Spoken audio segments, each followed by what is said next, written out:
விஷயங்களை பேச போறோம். அதெல்லாம் பேசுறதுக்கு முன்னாடி இன்னைக்கு கொஞ்சம் முன்னதாகவே இசை வெளியிட இருக்கும்.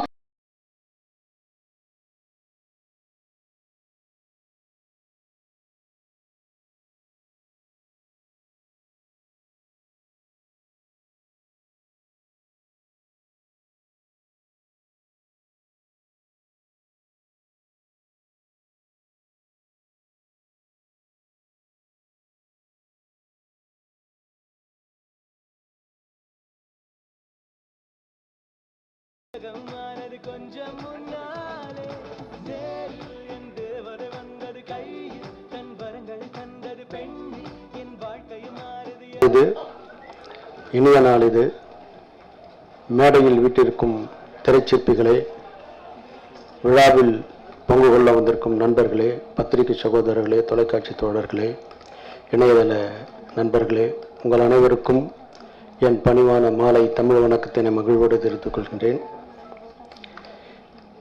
இன்றைய காலகட்டத்தில் ஒரு படம் எடுப்பது மிகவும் அரிது.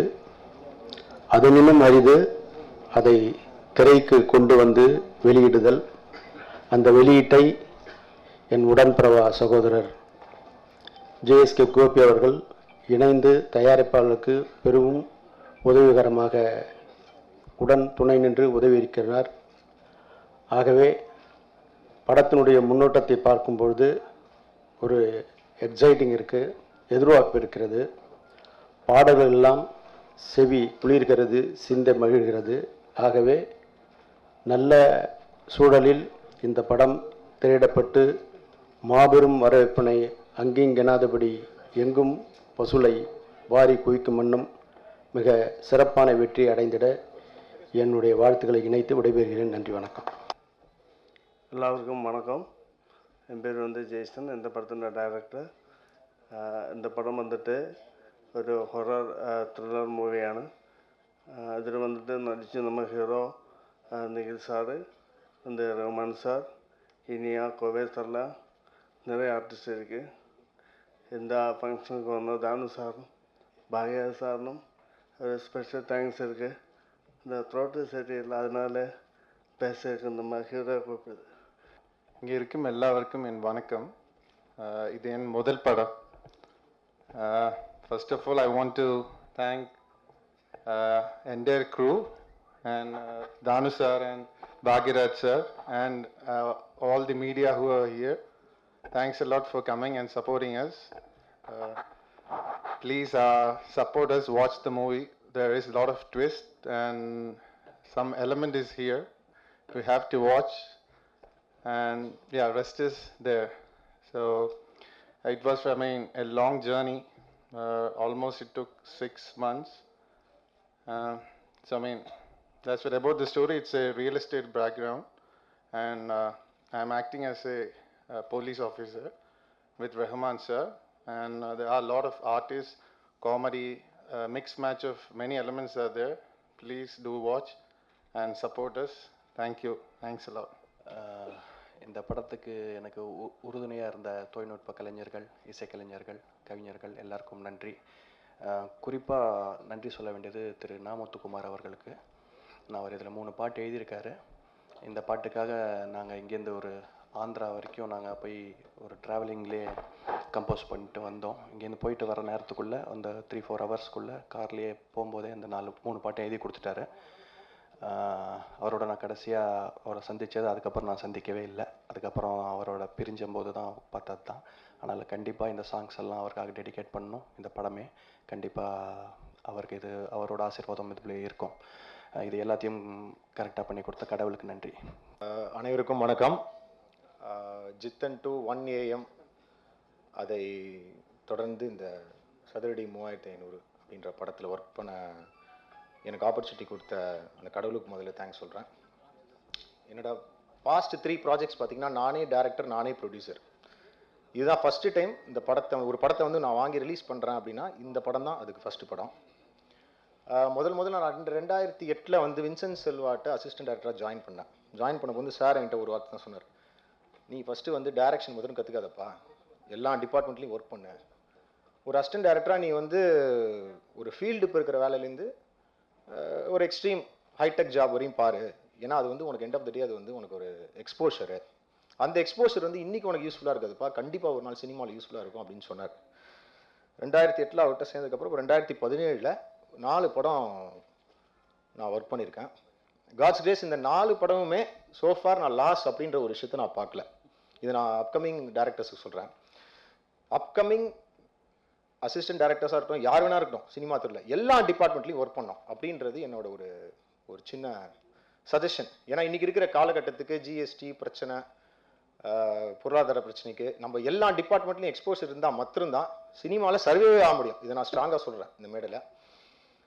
இதுக்கெல்லாம் மேலே இந்த படத்துக்கு பெரிய பெரிய லெஜண்ட்ஸ்லாம் வந்து ப்ளஸ் பண்ணியிருக்காங்க இந்த ஃபங்க்ஷனுக்கு. அவங்க பிஸி ஷெடியூலில் இப்போ பார்த்தீங்கன்னா கே பாக்யராஜ் சாராக இருக்கட்டும், கலைப்புலிஸ் தானு சாராக இருக்கட்டும், ரொம்ப பிஸியஸ்ட் பர்சன்ஸ் அவங்களாம். ஸோ அந்த ஷெடியூல்லையும் வந்து இந்த விழாவில் அவங்க வந்து பார்ட்டிசிபேட் பண்ணியிருக்கிறதுக்கு வந்து என்னோட பணிவான நன்றியை தெரிவித்துக் கொள்கிறேன். எனக்கு வந்து கே பாக்யராஜ் சார்ட்ட வந்து ஆக்சுவலாக அவங்க ஃபேமிலியோட ஒரு இன்டர்னல் கலெக்ஷன் இருக்குது, சாருக்கே தெரியாது. நான் வின்சென்ட் செல்வாட்ட ஒர்க் பண்ணப்போ வந்து ஃபஸ்ட்டு நான் ஸ்டோரி சொன்னது வந்து சாந்தனு சாருக்கு தான். ஆக்சுவலாக காசு இல்லைன்னா காதல் இல்லை அப்படின்னு சொல்லிட்டு நான் ஒரு ஸ்கிரிப்ட் சொன்னேன். அதை சாந்தனு சார் ரொம்ப லைக் பண்ணார்.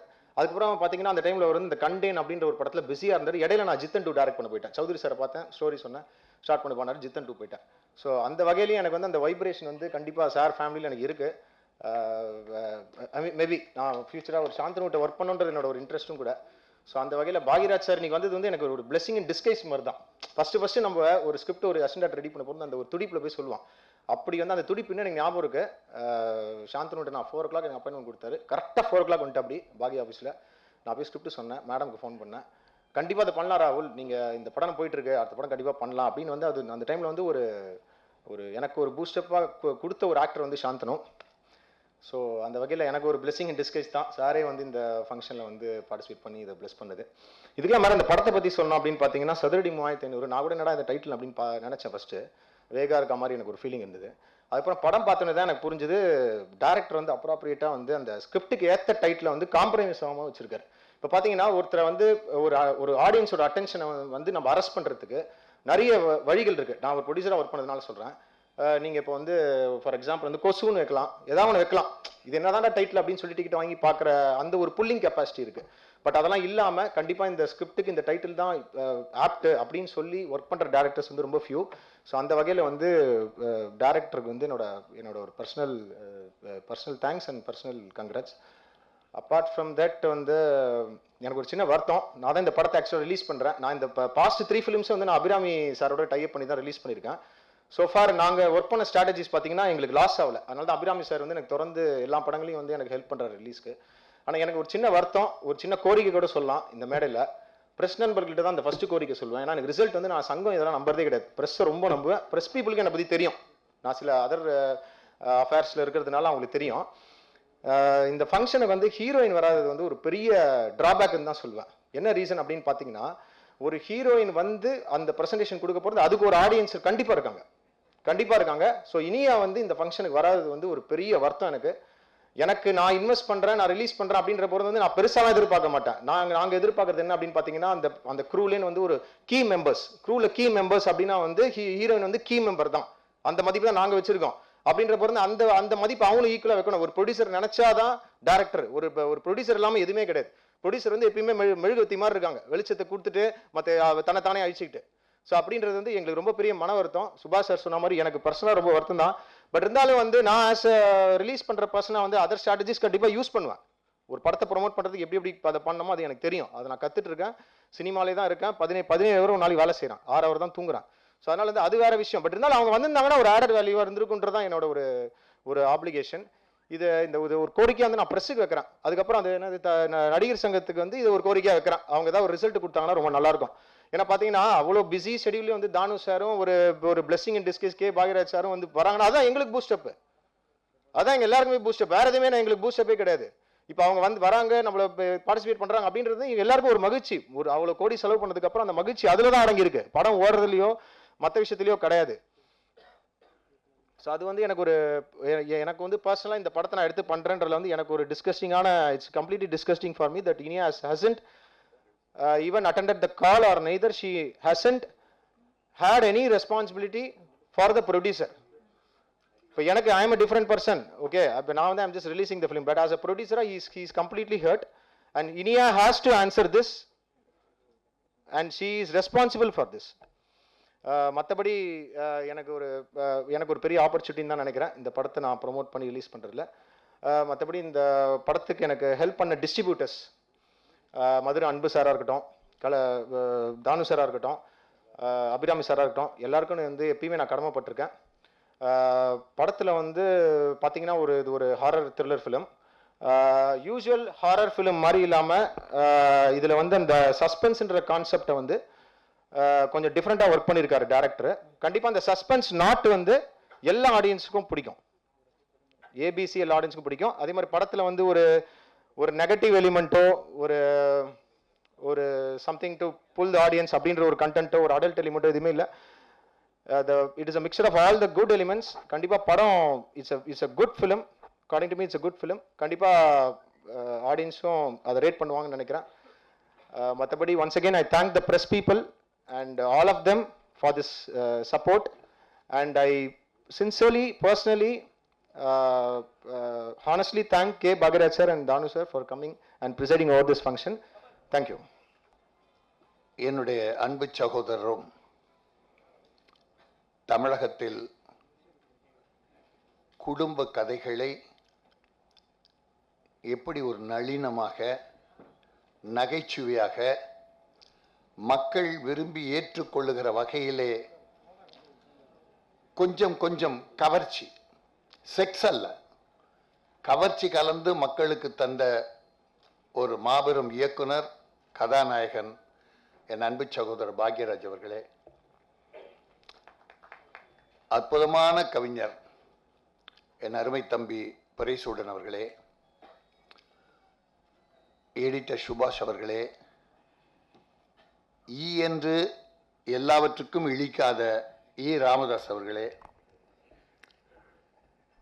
படத்தின் தயாரிப்பாளர் இயக்குனர் ஜெய்சன், நடிகர்கள்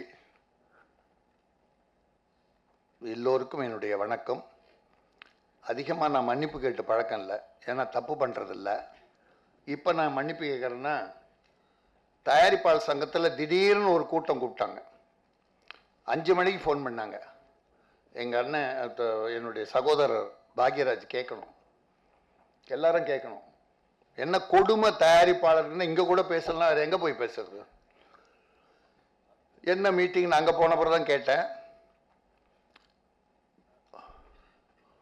ஒரு 23 சங்கங்கள் சேர்ந்தது ஒரு பெப்சி. 22 சங்கங்களும் ஏற்றுக்கொண்டு ப்ரொடியூசர் கவுன்சிலோடு கலந்து ஒரு தீர்மானம் போடுகிறார்கள். இப்போ தம்பி செல்வமணி எல்லாம் ப்ரொடியூசர் தொழிலாளர் அமைப்பு நல்லா இருக்கணும் அப்படின்ற நல்ல தீர்மானம் போட்டு ஒரே ஒரு யூனியன் மட்டும் முடியாது. அதாவது டிராவலிங் பேட்டா, இங்கேருந்து நாளைக்கு ஷூட்டிங், இங்கேருந்து ட்ரெயினில் போகணும், அப்போ டிராவலிங் பேட்டா ஒன்று கொடுக்கணும். நாங்கள் எங்கேயுமே தூங்குறதுக்கு பேட்டா கொடுத்த எந்த சங்கம் கிடையாது. தூங்குறவங்களுக்கு பேட்டா கொடுத்தது நம்ம தயாரிப்பா இங்கே இருக்கு. அதில் என்ன கண்டிஷன் ஒத்து வந்திருக்குன்னா, பெப்சியும் நம்ம தயாரிப்பாளர் சங்கம் பேசி முடிவெடுத்து 24 மணி நேரம் ஜர்னினா ஒரு பேட்டா, 12 மணி நேரம் பேட்டா ஜர்னினா அரை பேட்டா. எங்க சிரமத்தை உங்களுக்கு சொல்றேன், வேற ஒன்றும் இல்லை. அப்படி ஒத்துக்கிட்டு பெப்சியும் தயாரிப்பாளர் கையெழுத்து போடுறாங்க சார். நியாயமா? சரி, ரைட்டு, பரவாயில்ல, நம்ம தொழிலாளர்கள் நல்லா இருக்கணும். ஆனால் ஒரே ஒரு சங்கம், இந்த கேமராமேன் யூனிட் டெக்னீஷியன் சங்கத்தில் ஒரே ஒருத்தர், எல்லாரும் கூட இல்லை, எல்லாம் நல்லவங்க நிறைய பேர் இருக்காங்க, முடியாது, எனக்கு 24 மணி நேரம் முழு பேட்டா கொடுத்தாகணும், டபுள் பேட்டா கொடுக்கணும். டபுள் தூக்கமா தூங்குறோம், ஒரே தூக்கம் தானே, டபுள் பேட்டா கொடுக்கணும்னு தகராறு பண்ணி ஒரு படத்தை ஷூட்டிங்கே மதுரைக்கு போகாமல் எடுத்திருக்காங்க சார். ப்ரொடியூசருக்கு எத்தனை விதமான தொல்லைகள் எல்லாத்தையும் இழக்கிறான் சார். இந்த 200 படம் ரிலீஸ் ஆச்சுன்னா 180 ப்ரொடியூசர் காணலை, இழந்து நடித்தாக்கு போறான். ஆனால் டெக்னீஷியன்ஸ் நல்லா இருக்கணும், உழைக்கிறீங்க, அப்பப்போ பணம் கொடுத்துடணும் அவங்களுக்கு. அதில் நம்ம தொழிலாளர்களை நல்லா இருக்கணுன்றதை நான் அவங்களோட இருக்கவும் தான் தயாரிப்பாளர் நல்லா இருக்கணும். ஆனால் இப்படி முடியாதுன்னு ஷூட்டிங் போன நிறுத்தினா அவனுடைய பாதிப்பு என்ன? அதுக்காக தான் இன்னைக்கு ஒரு மீட்டிங். நான் சொன்ன தயாரிப்பாளருடைய மான மரியாதை எவன் கெடுத்தாலும் விடக்கூடாது. அவன் பணத்தை இழக்கிறோம், லாஸ் ஆகிறோம், சொத்து சுகம் இழக்கிறோம், எல்லாம் ரைட். ஆனா மானம் இழக்க நாம் தயாரில்லை. உறுதியா ஒரு தீர்மானம் போடுங்க, பாத்துரும் அப்படின்னு சொல்லிட்டு வர்றதுக்கு லேட் ஆயிடுச்சு, வேற ஒன்றும் இல்லை. அப்புறம் நடித்த ஹீரோயின்லாம் வந்தாங்களான்னு கேட்டேன். ஏன்னா நடந்த எங்கள் பாக்யராஜ் சார் நடித்து பல காலம் ஆனாலும் இப்போ எல்லா படத்தையும் உற்சாகப்படுத்துவதற்காக, தன்னுடைய அனுபவங்களை சொல்லுவதற்காக அழைத்தால் வந்துடுறான். அழைத்தா வந்துட்டு நல்ல உற்சாகப்படுத்துகிறார். கலைஞர்களை, தயாரிப்பாளரை, இயக்குனரை உற்சாகப்படுத்துகிறார். அவருக்கு வேலை வெட்டி இல்லை. இப்போ நான் அங்கே போயிட்டு இங்கே வந்திருக்கேன், எனக்கு வேலை வெட்டி இல்லை. பல படங்களுக்கு இந்த கதாநாயக வர்றதில்லை ஆடியோ ஃபங்க்ஷன். எனக்கு என்ன வந்து நடிச்சு கொடுத்தாச்சு, டப்பிங்குள்ளே நீ பணம் கொடு, இல்லைன்னா டப்பிங் பேச மாட்டேன் அப்படின்றீங்க. ரைட், அதெல்லாம் உங்கள் உரிமை. ஒரு ஆடியோ ஃபங்க்ஷனில் வந்து கலந்துக்கிட்டா இயக்குனருக்கும் தயாரிப்பாளருக்கும் வந்திருக்கிற சகோதரர் வாழ்த்து வந்திருக்க எல்லாருக்கும் உற்சாகம் தானே. அது என்ன அவ்வளோ பெரிய திமிரு? இதை வந்து தயாரிப்பாளர் சங்கத்தை சொல்லி இதுக்கெல்லாம் ஒரு முடிவு பண்ணணும். இது ஒரு கால் ஷீட்டு வச்சுங்களேன், இது ஒரு அரை கால் ஷீட். என்ன முக்கா கால் ஷீட்? அது கால் அது ஒரு கால் ஷீட். உற்சாகம். அந்த ஹீரோ ஹீரோயினுக்கு தான் பெருமை. இப்ப நாங்கெல்லாம் வந்தா கூட எங்களை பாக்யராஜ் சாருக்கு தனி மரியாதைன்னு வச்சுங்க. இப்ப நாங்கள் டைரக்டர் எல்லாம் யார் அவங்களே பார்க்க போறோம். வர்ற சகோதரர்கள் அவங்கள பார்த்து ஒரு மரியாதை கொடுக்க போறோம். உங்க மரியாதை தான் உயரும். அதனால இன்னைக்கு சினிமா நல்லா இருக்கு சார், சினிமா நல்லா இல்லைன்னு யாருமே சொல்ல முடியாது. இப்போ இந்த ஜிஎஸ்டி வந்த பிறகு தியேட்டர் மூணாங்க, ஒரு வாரம் மூணு பிறகு ஆடியன்ஸே இல்லை. அப்புறம் ஒரு வாரத்துக்கு அப்புறம் திறந்த பிறகு ஆடியன்ஸே இல்லை, வரல. 4-5 படம் பழா போச்சு. அந்த மூடந்தில் ஒரு 4 படம் போயிடுச்சு. அதுக்கப்புறம் திறந்த பிறகு ஆடியன்ஸ் போல இவ்வளவுதான் சினிமா நினைச்சப்போ இந்த வாரம் 2 படம் ரிலீஸ் ஆச்சு. 2 படம் ஓஹோன்னு ஓடுது, நல்லா ஓடுது. அதனால நாங்க கேளிக்கை வரி கட்ட தயாரா இருக்கிறோம்னு நினைக்காதீங்க. ஜிஎஸ்டியும் போட்டு 100 ரூபாய் டிக்கெட் மேலன்னா 28% டாக்ஸ். அது ஜனங்க கிட்ட தான் வாங்கன்றாங்க. இந்த ஜனங்க சும்மா எல்லாத்துக்கும் பொறுமை.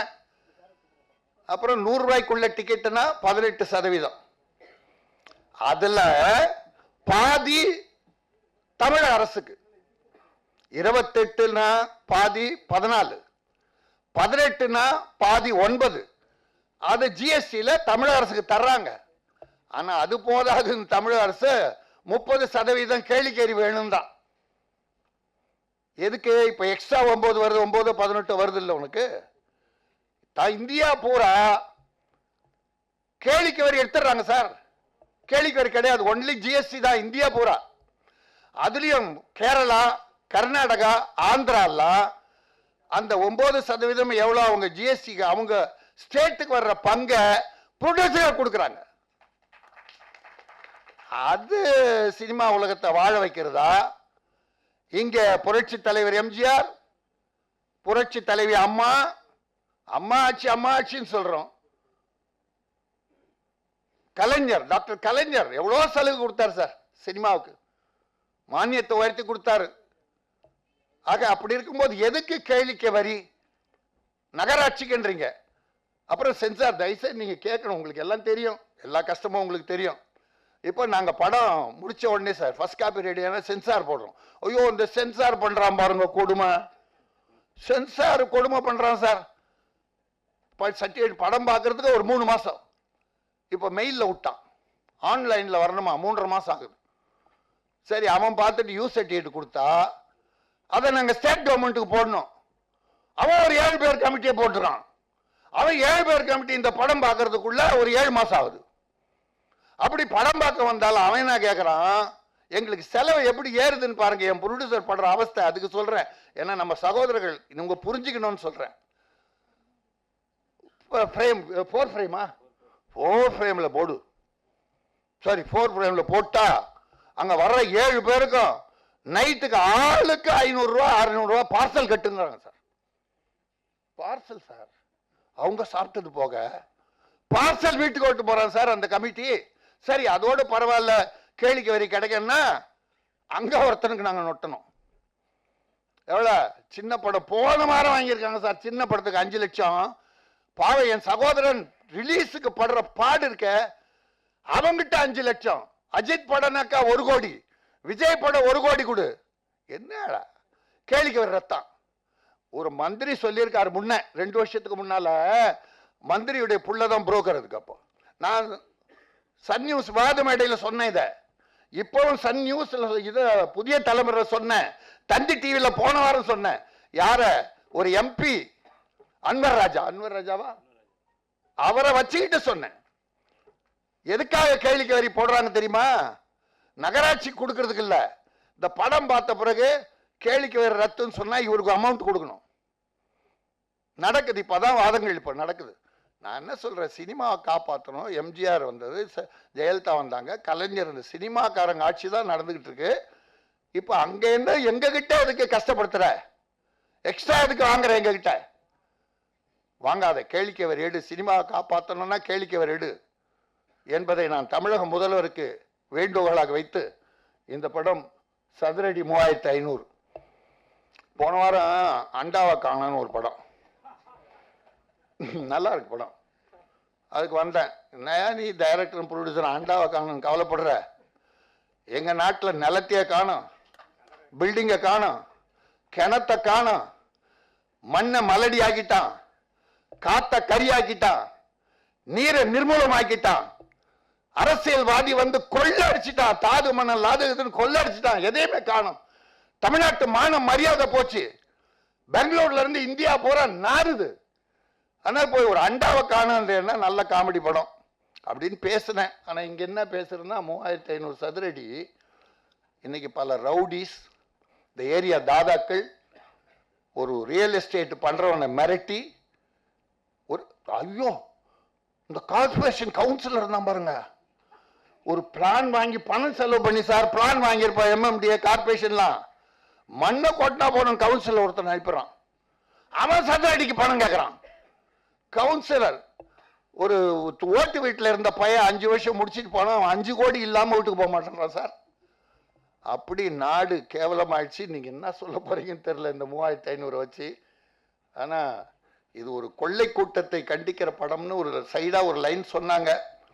எதா இருந்தாலும் துணிந்து சொல்லுங்கள், நகைச்சுவையா இருந்தா நல்லா சொல்லுங்க, குடும்ப கதையான மானப்ப காப்பாற்றுகிற நம்முடைய தமிழ் பண்பாடு காப்பாற்றுகிற விஷயத்தை சொல்லுங்கள்.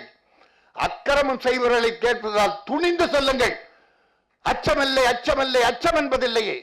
உச்சி மீது வானிடிந்து விழுகின்ற போதிலும் அச்சமில்லை அச்சமில்லை அச்சமில்லை என்று முண்டாசு கவி பாடினானே, அந்த அச்சம் ஏன் போய்விட்டது தமிழ் மக்களே? ஆகவே இந்த படம் துணிச்சலோடு பல விஷயங்களை சொல்லியிருப்பார்கள். இந்த இயக்குனர் வாழ்க, துணிச்சலோடு இந்த படம் தயாரித்த தயாரிப்பாளர் வாழ்க, இதில் நடித்த இயக்குனர்கள் வாழ்க. அந்த வந்திருந்தாலும் வரலனாலும் நீங்க வாழ்க, இந்த விழாவுக்கு வந்துடலாம் வரலனாலும் நீங்க வாழ்க. டெக்னீஷியன்ஸ் மற்ற வாழ்த்து வந்திருக்க பெரியவர்கள் நண்பர்கள் அத்தனை பேரும் வாழ்க. வாழ்த்து வந்திருக்கிற உங்களையும் வணங்கி விடைபெறுகிறேன். நன்றி, வணக்கம். அனைவருக்கும் வணக்கம். மேடையில் கூட சீஃப் கெஸ்ட் எல்லாருக்கும் வணக்கம். கேமராஸ் நிறையா இருக்குது, ஓடவும் முடியாது ஒளியவும் முடியாது. ஃபேஸ்புக்கை ஓப்பன் பண்ணால் ஒரே பாஸ்ன்னு சாவடிக்கிறாங்க. Sorry for this. மீடியா நிறையா அண்ணன்கள் இருக்காங்க எனக்கு. ஸோ இதை பார்த்தோன்னே நிறைய பேர் சைக்கிளே கேட்டாங்க. பைக் ஆக்சிடென்ட்னு ஒன்றும் இல்லை, இன்னைக்கு காலைல ஷூட் போகிறப்போ ஒரு சின்ன ஆக்சிடெண்ட், அவ்வளோதான், சின்ன லைட்டாக அடி. அதை தாண்டி வந்திருக்கேன்னா ஒரு முக்கியமான விஷயத்தான் வந்திருக்கேன், அது அப்புறம் சொல்கிறேன். 3500 சதுரடி ரொம்ப நல்லா பண்ணியிருந்தாங்க. டீமுக்கு வாழ்த்துக்கள். கோபி அண்ணன் வந்து என்னோடய பட்டதாரி படம் அப்போ தான், அதுக்கு முன்னாடி தெரியும். அப்போ எனக்கே ஒரு பஞ்சாயத்து அவர் தான் வந்து தீர்த்து வச்சார். ராகுல் வந்து ஒரு நான் வந்து ஃபேஸ்புக் தான் எப்போ பார்த்தாலும் வச்சுருப்பேன். எனக்கு அவருக்கு ஒரு சிறிய பஞ்சாயத்து, 2 பேர் பார்த்தா எங்கே பார்த்தாலும் கட்டி உருளுவோன்ற மாதிரியான சுச்சுவேஷன்ஸ்.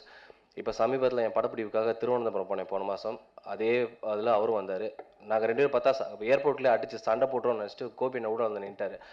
நான் அவர்கிட்ட பேசினேன், அவரை கூப்பிடுங்க அப்படின்னேன். பேசினோம். ஃப்ளைட்டு திருவனந்தபுரம் ஏர்போர்ட்டில் 2 பேரும் கட்டி பிடிச்சிட்டு அண்ணன் தம்பி அப்படி ஆகிட்டோம். அவ்வளோ ஒரு நல்ல மனிதர், அதை சொல்கிறதுக்காக வரேன். அது என்ன மேட்டர்ன்றது அப்புறம். சாரி, நான் கொஞ்சம் அதிகமாக பேசுவேன், மன்னிச்சுக்கணும் தயவுசெய்து எல்லாரும். அப்புறம் இங்கே ஒரு டாபிக் போயிட்டு இருந்துச்சு, ஹீரோ ஹீரோயின் வரல அப்படின்னு. எல்லாம் திட்டினீங்க. ஒரு நடிகனாக நான் என்னோட இதையும் பதிவு பண்ணேன். ஏன்னா நான் பேசுறதுக்கு யோசிக்கவே இல்லை, பட் இங்கே டாபிக் வந்தனால யோசித்தேன். ஒரு போன வருஷம் என் படம் ரிலீஸ் ஆச்சு, பட்டதாரின்ற ஒரு படம். அதில் நான் கதாநாயகனாக நடிச்சிருந்தேன். ஒரு நடிகனாக வாய்ப்பு தேடி தெரு தெருவாக அலைஞ்சு டீ கடையாக அலைஞ்சு ஒரு வாய்ப்பு தேடுறதுக்கு எவ்வளோ கஷ்டப்பட்டுருப்போன்றது எங்களுக்கு தான் தெரியும், எல்லாருக்கும் தெரியாது. வளர்ந்த நடிகரை பற்றி நாங்கள் பேசவே இல்லை. அவங்க சொன்ன மாதிரி வளரும் நடிகர்கள். ஒரு சின்ன ஒரு இஷ்யூ, சேலரி இஷ்யூ தான். ஏன்னா நாங்களும் கொஞ்சம் வாழணும் இல்லையா, அது சின்ன இஷ்யூ. ஆனால் எங்களுக்கு அதாவது பெரிய பிரச்சனையே இல்லை. சேலரின்றது மேட்டர் இல்லை, இமேஜ் இஷ்யூ தான். ஒரு வார்த்தை வாடான்னு கூப்பிட்டு தான் வந்திருப்போம். என் டேடி இருக்கார் சங்கர் கிருஷ்ணமூர்த்தி, என்னோட காட்ஃபாதர், எனக்கு வளர்ப்பு தந்தை. அவருக்கு நான் தான் பிள்ளை. அவர்கிட்ட தான் சொல்லி அழுதுருக்கேன். ஏன்னா சத்யம் தேட்டர் வாசலில் உட்காந்துருக்கேன். நான் உள்ளே என் படத்தோட ஆடியோ லான்ச் நடந்துட்டுருக்கு. ஊர்லேருந்து என் அப்பா அம்மாலாம் வந்திருக்காங்க, ஃப்ரெண்ட்ஸ் எல்லாம் ஃப்ளைட் டிக்கெட் போட்டு வர வச்சுக்கேன் என் படம் ஆடியோ லான்ச் அப்படின்னு. சத்யம் தேட்டர் வாசலில் உட்காந்துருக்கேன், கண்ணு ஃபுல்லாக கண்ணீர். ஒரு வார்த்தை கூப்பிடல என் ப்ரொடியூசர் புது ப்ரொடியூசர். உள்ளே என்னோட படத்தோட ஆடியோ லான்ச் போயிட்டுருக்கு. யாருமே நடிகை வரல. அவங்க திட்டிகிட்டு இருந்தாங்கல்ல, இந்த படத்தில் எனக்கு என்ன இஷ்யூன்னு தெரியாது. அதை நான் ரிவீல் பண்ணவே விரும்பலை. ஆனால் ஒரு மேடையில் வந்து ஒரு நடிகர்களை பற்றி பேசுகிறப்ப என்ன மனஸ்தாபங்கள் இருக்குன்னு தெரியாது இல்லையா. ஒவ்வொரு நடிகர்களும் இந்த மேடை கிடைக்கிறதுக்கு ரொம்ப சிரமப்படுறோம். அது வந்து உண்மை, சத்தியம். மண்டையில் கீழெல்லாம் ஏறுறதில்லை. அன்னைக்கு வந்து ஒரு வார்த்தை கூப்பிட்டுருந்தாங்கன்னா சத்தியமாக உள்ளே ஓடிருப்பேன். நான் போயிருப்பேன். ஆனால் வாசலில் தான் இருந்தேன். ஒரு வார்த்தையாவது கூப்பிட்டுருவாங்க அப்படின்னு. நான் 2 ஹீரோயினு, அதை நடித்த இன்னொரு நடிகர் எல்லாமே வாசலில் இருந்தோம். கூப்பிடவே இல்லை கடைசி வரைக்கும். அது என்ன விஷயம்னே தெரியல, மன்னிச்சுக்கணும். நான் சம்மந்தமில்லாமல் இந்த ஒரு விஷயத்த பேசிட்டேன். ரைட். சொல்ல வந்த விஷயம் தான். என்னைக்கு அரெஸ்ட் பண்ண போகிறாங்கன்னு தெரியாது கண்டிப்பாக. ஏன்னா ஃபேஸ்புக்கில் ஏதாவது ஷேர் பண்ணிட்டே இருப்பேன். இன்றைக்கி 2-3 நாளாக பார்த்துருக்கேன். ஃபேஸ்புக்கில் ஏதோ கருத்துட்டா உடனே அரெஸ்ட் பண்ணிடுவாங்களாம். என்ன விஷயம்லாம் தெரில. நம்மளுக்கு எப்பயுமே அது நேட்டிவிட்டி, நம்ம ஊர் பேசி தான் ஆகணும். பசுமை போயிட்டுருக்கு, விவசாயம் செத்துட்ருக்காங்க. ஐயா கண்ணன் நேற்று கால் பண்ணார். ஐயா கண்ணனுக்கு யாருனே தெரியாது 2 மாதம் முன்னாடி வரைக்கும். இன்றைக்கி ஐயா கண்ணன்ட்ட அடிக்கடி பேசினேன். எல்லா ஃபார்மஸ் இங்கே ஸ்டேஜ் உட்கார கூட 6 ஃபார்மஸ் கால் பண்ணிட்டு தான் இருந்தாங்க. அப்படியே சாப்பாடு இல்லை, அப்படியே சாப்பாடு கஷ்டப்படுறோம். டெல்லியில் போய் உட்காந்துட்டு குருவத்தாரில் தான் சாப்பிட்டுட்ருக்கோம், என்ன பண்ணுறது அப்படி அப்படின்னாங்க. அபி வந்து அன்னதான பிரபு கிடையாது. ஏன்னா அபியை அன்னதானத்துக்காக ஓடிட்டுருக்க ஒரு ஆக்டர் தான். ஆனால் ஐயா கண்ணையா வந்து இன்னைக்கு பேசினார். இப்போ ஒரு 1 மாதத்துக்கு முன்னாடி சாப்பாடுலாம் இல்லை, இந்த மாதிரி நிறைய பிரச்சனை இருக்குது, நாங்கள் போய் உட்காந்துருக்கோம் அப்படின்னு. எனக்கு சத்தியமாக தெரியல. அவர் இங்கே சென்னையில் உட்காந்தாரு, எதுக்கு டெல்லி போனார் எதுவுமே தெரியாது. ஏன் சொல்ல வரேன் அப்படின்னா, பிரச்சனைகள் வந்து வேறு மாதிரி போயிட்டுருக்கு. திடீர்னு வந்து நாட்டில் என்னென்னமோ நடந்துட்டுருக்கு. ஒன்றுமே புரியல. எந்த நேரத்தில் எது நடக்கும், என்ன பேசணும், என்ன பேசக்கூடாதுன்னு தெரியாது. நம்மளுக்கு வாயை கண்ட்ரோல் பண்ணவும் தெரியாது. எப்போ என்ன நடக்குன்னு கூட தெரியல. ரைட்டு. அதனால அந்த டாப்பிக்குள்ளே போகல. ரொம்ப கோவத்தை அடக்குனாலும் அடக்க முடியாத ஒரு விஷயம் வந்து நேற்று ஒருத்தன் போட்டிருந்தான், பச்சை மண்ணுடாவ சேவ் அப்படின்னு சொல்லி ஒரு நடிகையோட பேரை போட்டிருந்தான். அப்படியே பத்திட்டு வந்துருச்சு எனக்குலாம். ஏன்னா ஒரு ஊரை பற்றி, ஒரு கிராமம் பற்றி எரிஞ்சிட்டு இருக்கு. நாட்டில் பேசுறதுக்கு அவ்வளோ விஷயம் இருக்குது. ஃபேஸ்புக்கை திறந்தாலே அதுதான். வீட்டில் வெளியே எங்கேயா உட்காந்தாலும் அதுதான். வேறு எதுவுமே பேச மாட்டாங்க. பேசுறதுக்கு வார்த்தையே இல்லாத மாதிரி போயிட்டுருக்கு. பேசுறதுக்கு எவ்வளோ விஷயங்கள் இருக்குது.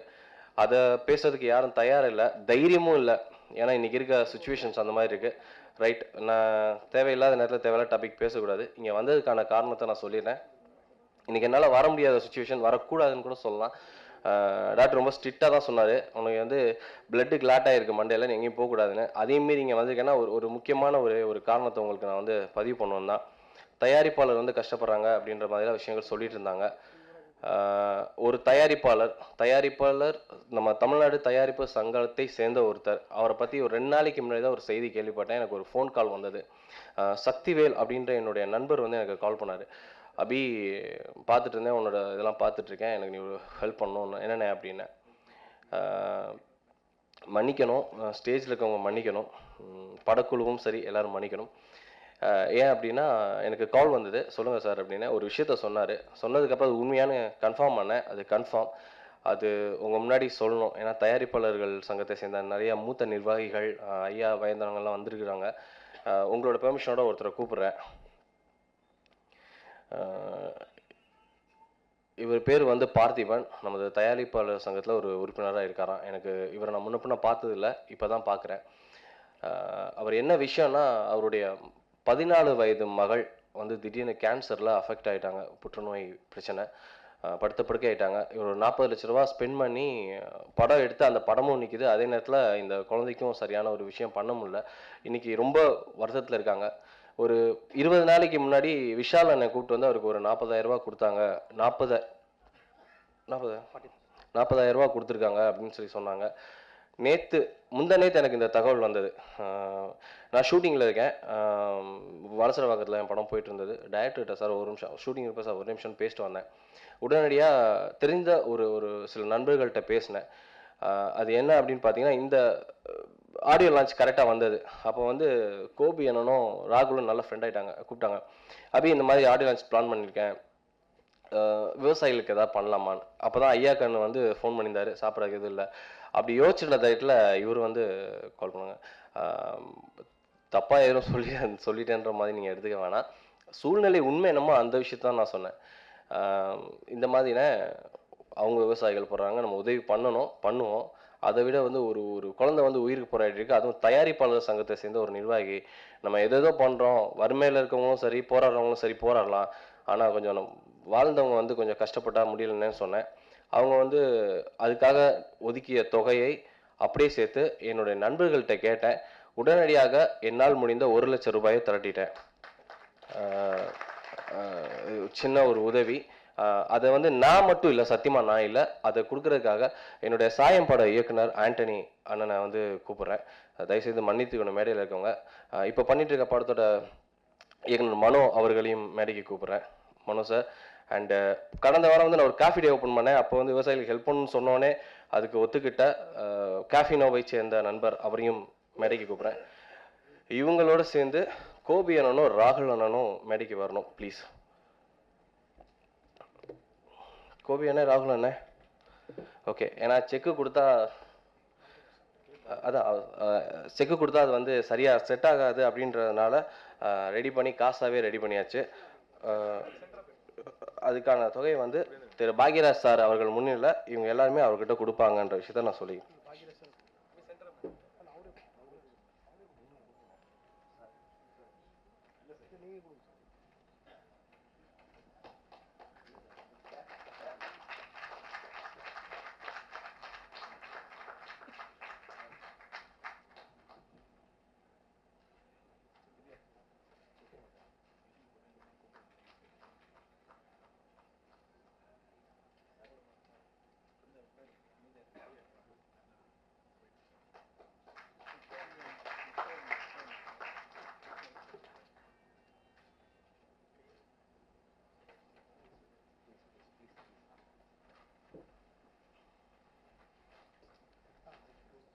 எல்லாருக்கும் வணக்கம். என் குடும்ப சொந்தங்கள், பத்திரிகை சொந்தர்கள் எல்லாருங்க வந்திருக்கீங்க. தமிழ் திரைப்பட தயாரிப்பாளர் சங்கத்தில் என்னுடைய மனைவி பி அமுதா தயாரிப்பாளராக பதிவு செஞ்சிருக்கு. 4 வருஷமாக ஒரு படம் பண்ணிகிட்ருக்கோம். வீட்டை விற்று கடனுடனே வாங்கி 4 வருஷமாக ஒரு படம் பண்ணிகிட்ருக்கோம். அந்த படம் ப்ராசஸில் இருக்குது. இடையில் 1 வருஷமாக என்னுடைய மகளுக்கு வயசு 14, கேன்சர் நோய். கையில் இருந்த காசெல்லாம் படத்துக்கு முதலீடு செஞ்சாச்சு. குழந்தைக்கு கேன்சர்னு தெரிஞ்சப்போ குழந்தைக்கு வைத்தியம் பண்ண மேலே காசு இல்லை. கடனை உடனே வாங்கி இந்த 1 வருஷத்தில் நிறையா லட்சக்கணக்கான ரூபாய் செலவு பண்ணிட்டேன். மேலும் குழந்தைக்கு ட்ரீட்மெண்ட்டுக்காக காசு வேணும் மறந்தது. இந்த சமயத்தில் அபி சரவணன் சார் விஷயத்தை கேள்விப்பட்டு இப்படி ஒரு வாய்ப்பை உருவாக்கி கொடுத்து 1 லட்சம் ரூபாய் உதவி செஞ்சுருக்காரு. சாருக்கு என் மகள் சார்பாகவும் என்னுடைய குடும்பத்தின் சார்பாகவும் மிகப்பெரிய நன்றியை தெரிவித்துக் கொள்கிறேன். அதே மாதிரி மேடையில் வந்து இந்த பணத்தை என்னுடைய மகள் ட்ரீட்மெண்ட்டுக்காக உதவிய அன்பு உள்ளங்களுக்கும் மிகப்பெரிய நன்றியை தெரிவித்துக் கொள்கிறேன். இந்த படக்குழு சதுர அடி 3500. இந்த திரைப்படம் மிகப்பெரிய வெற்றி அடைய வேண்டும். கண்டிப்பாக வெற்றி அடையும். கடவுளை பிரார்த்திக்கிறேன். எல்லோருக்கும் நன்றி. வந்ததுக்கான காரணம் இது. நன்றி, வணக்கம். நாட்டரசர் அரியணையில் நலம் வாய்க்க பூத்திருந்து, ஏட்டரசர் சுவடுகளில் எழுத்து நலம் காத்திருந்து, பாட்டரசர் கவிதைகளில் பரிமளித்து, எங்கள் கூட்டுக்குள் வாழ்கின்ற செந்தமிழை கும்பிட்டு வணங்குகிறேன். வணக்கம். இன்னருங்கனு சோலைகள் செய்தல், இனிய நீர்தன் சுனைகள் ஏற்றல், அன்னசத்திரம் 1000 வைத்தல், ஆலயம் 10000 நாட்டல், பின்னர் உள்ள தர்மங்கள் யாவும் பெயர் விளங்க ஒளிர நிறுத்தல், அன்னையாவினு புண்ணியங்கோடி ஆங்கோர் ஏழைக்கு எழுத்தறிவித்தல் என்ற பாரதியினுடைய கனவை அபி சரவணன் அவர்கள் செய்து என் மனதுக்குள்ளே நான் அழுக வைத்ததற்கு அவர் நான் வணங்குகிறேன். இப்படிப்பட்ட ஒரு நல்ல மனிதர்கள் இருப்பதால் தான் இந்த உலகம் இயங்குகிறது என்கிறான் வள்ளுவன். சினிமாவை போன்ற ஒரு புனிதமானது என்னை கேட்டால் எதுவுமே இல்லை. இங்கே பெரியவர்களும் இல்லை. ஐயா பிரைஸ்வரன் அவர்களுக்கு தெரியும், பெரியோரை வியத்தலும் இளமே, சிறியோரை இகழ்தலும் இளமே.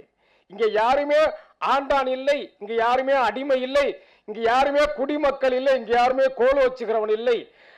பஸ் கண்டக்டர் என்று சொல்லுகிற ஒரு மனிதன் பாரதத்தினுடைய சூப்பர் ஸ்டார் ஆகுவது இந்த சினிமா தான். சாதாரணமாக நேற்று ஒரு சாதாரணமாக ஒரு பள்ளிக்கூடத்து மாணவனை போல இருக்கிற ஒருவன் மிகப்பெரிய இசையமைப்பாளர் கொலைவெறி என்று எந்திரித்து நிற்பது இந்த சினிமா தான். யாருமே இங்கு பெரியவர் இல்லை. வென்றவர்கள் தோற்கிறார்கள், தோற்றவர்கள் வென்று நிற்கிறார்கள். நிச்சயமாக வெற்றி கொடி சரவெடி இந்த 3500 சதுர அடி நிச்சயமாக பெறும். இதில் மாற்றம் யாரில்லை. இனியா யாரோ இனியா வரவில்லையாம். இனியா வந்தாலேனா தனியா வந்தாலும் வராமலே போடால் என்ன. இப்பொழுது தீர்ப்பு சொல்கிறவர்கள் ஒரு படத்தினுடைய வெற்றிக்கு யார் தெரியுமா என்றால் திரை உலகுக்குள்ளே செல்போனோடு இந்த போறார். அவன் செல்போனோட எவன் போறானா அவன் தான் தீர்ப்பு. செல்போனோடு யார் ஒருவன் திரையரங்கிலே போகிறானோ அவன் தான் தீர்ப்பு கூறுகிறான். அவன் தான் நீதிபதி. அவனை சரிப்படுத்துவதற்கு ஒரு இயக்குனரோ தயாரிப்பாளோ தயாராக இருந்தால் படம் வெற்றி. நடிகர் வர வேண்டும் என்று நடிகர் வர வேண்டும் என்றெல்லாம் தேவையில்லை. என்னுடைய கருத்து. அவர் எப்படி ராகுல் என்னுடைய நண்பன் ராகுல் அப்படி பதிவு பண்ற என்னுடைய கருத்து இது. யாருமே இங்கு தீர்ப்பு என்னை கேட்டால் தீர்ப்பு உரை நீதிபதிகள் உயர்ந்த உச்ச நீதிமன்ற சினிமாவுக்கு நீதிபதி அவங்க தான். ஒரே ஒரு மெசேஜ் அனுப்புறான், அவன் தான் நீதிபதிங்க. நீங்க அறியாமல் யாரோ நீதிபதி நினைச்சிட்டு இருக்காதீங்க. நான்லாம் என்னெல்லாம் ரெண்டு படம் 3 படம் கோபி எனக்கு தெரியும். 2 படம் ஒரு வருஷத்துக்கு 2 படம் 3 படம் தான் எழுதுவேன். அதுவே எனக்கு கூப்பிடுறது பெரிய விஷயம். அதுவே பெரிய விஷயம் தான். எனக்கு தொழில் வேற. ஆனா அரகர மகாதேவின்னு ஒரு படத்துல பாட்டு பெரிய வெற்றி அடைஞ்சு மொட்டை சிவால இன்னைக்கு 16 படம். அப்ப நான் பெரியவள் கிடையாது, யாரும் பெரியவரும் கிடையாது, சிறியவரும் கிடையாது. ஒரு வெற்றி பெற்றால் பெரியவரா, இல்ல தோல்வி இழந்தால் பெரியவரா? ஒரு பெரிய பல்கலைக்கழகம் வந்து அமர்ந்திருக்கிறது, இதை விட என்ன வெற்றி வேண்டும்? பாக்கியராஜ் என்ற ஒரு பெரிய பல்கலைக்கழகம், தன்னையே தான் உற்று நோக்கியவன், காலத்தாள்களை தோள்களில் தூக்கியவன், அன்னை புகழ் நகல் ஆக்கியவன், தனது ஆற்றலை பாக்கியாவில் தேக்கியவன், மன்னனை போல் முடிசூட்டியவன். தூரல் நின்று போச்சு, இன்னும் தூரல் நின்றே போகவில்லை. மன்னனை போல் முடிசூட்டியவன், தமிழ் மாளிகையில் ஒளி ஏற்றியவன், தாக்கும் வெயில் துகள் என்றிருப்பான், பெரும் தானையை தன் மோனையில் எழுத்துக்கள் வசனத்திலே வென்றிருப்பான், தாக்கும் வெயில் துகள் என்றிருப்பான், வெற்றிகளை பயின்றிருப்பான். அந்த பாக்கிய என்ற தலைவனோட இந்த படத்துக்கு ஒரு வெற்றி என்ன வேண்டும்? பாக்கியராஜ் அவர்கள் திசையை நான் வணங்குகிறேன். என்ன ஒரே ஒரு காரணம் தான். 6 ஆண்டுகளுக்கு முன்பு ஒரு சாதாரண ஒரு எளிமையான யாருக்குமே தெரியாத ஒரு கவிஞனுடைய மகன் பிறந்த நாளுக்கு மருத்துவர்கள் சொன்னார்கள், நீ வெளியே போகக்கூடாது, பல்வலியோடு இருக்கிறாய் என்று.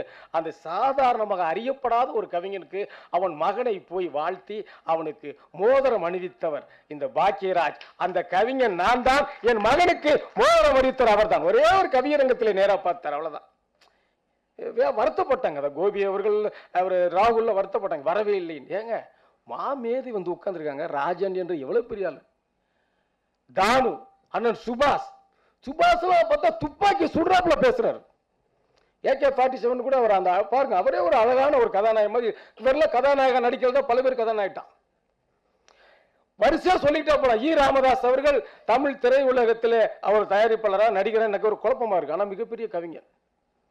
இன்னைக்கு வந்து வாணியம்பாடியில் முத்தமிழ் கவியரங்கு பாடுறாங்க பாருங்க, என்ன அருமையான ஆட்கள். இதோட என்னங்க, இருப்பதை வைத்து மகிழ்ச்சி அடையணுங்க. யார் வந்தால் என்ன, வராட்டி என்ன, வெற்றியினுடைய உச்சத்தை தொட்டவர்கள். நான் இங்கே வந்திருக்கேன் திடீர்னு. கோபி என்ற 2 எழுத்து, அந்த 2 எழுத்துக்குள்ளே எத்தனையோ எழுத்தை நான் தூரத்திலிருந்து தொடர்ந்து பல ஆண்டாய் பார்க்கிறேன். அன்பு இருக்கிறது அந்த எழுத்துக்குள்ள, பண்பு இருக்கிறது, அறிவு இருக்கிறது, செறிவு இருக்கிறது, உண்மை இருக்கிறது, அவரிடத்தில் நன்மை இருக்கிறது. ரஜினிகாந்தோடு பேசுகிற போது பணிவு இருக்கிறது, கனிவு இருக்கிறது, துணிவு இருக்கிறது, அவனிடம்தான் இரக்கம் இருக்கிறது என்பதால் நான் இங்கே நிற்கிறேன். சினிமாவிலே நான் கண்ட ஒன்று, உண்மையிலே இது ஒரு அங்கீகாரத்துக்காக போராடுகிற ஒன்று. இது ஒரு அங்கீகாரத்தை நோக்கி போராடுகிற ஒன்று, அவ்வளவுதான். இங்கே வந்து என்ன அங்கீகாரம் பெற வேண்டும். நான் பாடலாசிரியன், நான் இயக்குனன், நடிகன், இங்கே சம்பாதிப்பதற்காக என்று நினைப்பவர் தப்பு, மிகப்பெரிய முட்டாள்கள் என்ற அர்த்தம். இங்கே பாராட்ட வேண்டும், போற்ற வேண்டும், இதான் எதிர்பார்க்கிறார்கள் சில பேர். என்னத்தை எடுத்திருக்கிறான், அதை பார்த்து இதை பார்த்து எடுத்துட்டாயா பெரியவரோ, இந்த படம் ஓடிடுமோ, அது ஒரு கூட்டம் கிளம்புறான், அவன் உட்காந்துக்கிட்டு ஏதோ நெட்டு மயம் வச்சுக்கிட்டு அதுக்கு ஒரு வாட்ஸ்அப் அனுப்புறான். இந்த படத்தை போகாதீர்கள், போனால் அங்கே துன்பத்தை விலைக்குவார்கள். இவனெல்லாம் என்ன பண்றதுங்க, இவனெல்லாம் துப்பாக்கியில் சொல்லாம யாரையே சொல்றான். எவ்வளவு ஐயா ராஜன் அவங்க பேசும்போது அப்படி நானே எனக்கு ஒரு மாதிரி ஆயிடுச்சு. எவ்வளவு துன்பங்கள், துயரங்கள், அல்லல்கள், அவதிகள், நலிவுற்று நலம் பெற்று துன்பப்பட்டு வாழ்ந்துகிட்டு இருக்கும்போது இவன் உட்காந்து அங்கே அதை கொடுக்குறான். இதெல்லாம் திருத்துங்கய்யா, இவங்க எல்லாம் மாத்துங்க. சினிமா தான் இன்றும் கோட்டையை ஆளுகிறது, வீட்டின் கதவை திறக்கிறது, மனிதர்களை எல்லாம் மிகப்பெரிய ஆளாக ஆக்குறது ஒரு புனிதமான துறை. இந்த துறையில எவனும் பெரியவரும் இல்லை, எவனும் சாதாரணமானவர்கள் கிடையாது. இந்த துறையிலே வந்தால் அவன் வெற்றி பதிக்கிறான் என்று சொல்லி, நலிவுற்ற நாடு நலம் பெற்று வளம் பெற்று பொலிவுற்று புகழ் பெற்று இருக்க வேண்டும் என்றால் பிறரை வாழ்த்துங்கள், போற்றுங்கள், பாராட்டுங்கள். மிகச்சிறந்த இசையமைப்பாளர் பட்டியலிலே நான் இந்த படத்தின் இசையமைப்பாளரை சொல்வேன். ஏனென்றால் ஒரு படத்தில் நான் பல பாடல்கள் இருக்கு. இவற்றை ஒரே ஒரு விஷயம் தான் சிறப்பு. நான் ரொம்ப ரசித்தது ஒன்று தான், ஒரு பாட்டு வெற்றின்னு எப்படி சொல்லுவீங்க? இதெல்லாம் மிகப்பெரிய பத்திரிகைகள் இறங்கு அதிக ஒரு 75% பேர் எனக்கு நண்பர்கள். எப்படி சொல்ல முடியும் பெரிய, எப்படி ஒரு பாட்டு வெற்றி எப்படி இருக்குன்னு சொல்ல முடியும்? ஒரு பாடகனோ ஒரு பாடலாசிரியனோ அந்த பாட்டை மறுபடியும் பாடினால் வெற்றி. அந்த டியூன் கேட்டோட அந்த டியூனை எழுதணும். அந்த வகையிலே கணேஷ் ராகவேந்தா போடுகிற அனைத்து மெட்டுகளும் வெற்றியாகும். ஒரே ஒருத்தர் கைத்திட்டார்ப்பா. உண்மையில நான் சொல்வது ஒரு தமிழ் தாய் சத்தியமாக, ஒரு கவிஞரின் வாக்கு. அவர் மிகப்பெரிய ஒரு இசையமைப்பாளர். அண்மையில பாரம் என்ற ஒரு படத்திலே அந்த தயாரிப்பாளர் அந்த இயக்குனர் சொல்லாமல் அந்த வரிகளையோ பாட்டையோ சொல்லக்கூடாது, அதான் மரபு, அதான் இலக்கணம், அதான் பண்பாடு, அவ்வளவு அருமையாக இசையமைத்திருக்கிறார். அந்த பாட்டை என் மகன் 4 வயது 5 வயது மகன் என் மகன் பாடுகிறான். குழந்தைகள் பாடினால் வெற்றி, மறுபடியும் பாடினால் வெற்றி, இந்த பாடல் வெற்றி, வணக்கம் அனைத்துமே வெற்றி. மற்றும் தானு, என் அண்ணன் கே ராஜன், நண்பர் ஏ ராம்தாஸ் உள்ளிட்ட அவையை ஒட்டுமொத்தமாக வணங்கி, எங்களுக்கு முகமும் முகவரியாக இருக்கக்கூடிய பத்திரிகையாளரையும் ஊடகத்துறை அத்துறை வரையும் ஒட்டுமொத்தமாக வணங்குகின்றேன். நான் ஒரு பாமரனா ஒரு பார்வையாளராக வரணுங்கிறதுக்காக தான் இங்கே வந்தேன். என்னை மேடை ஏற்றுவார்கள் என்று நான் எதிர்பார்க்கவில்லை.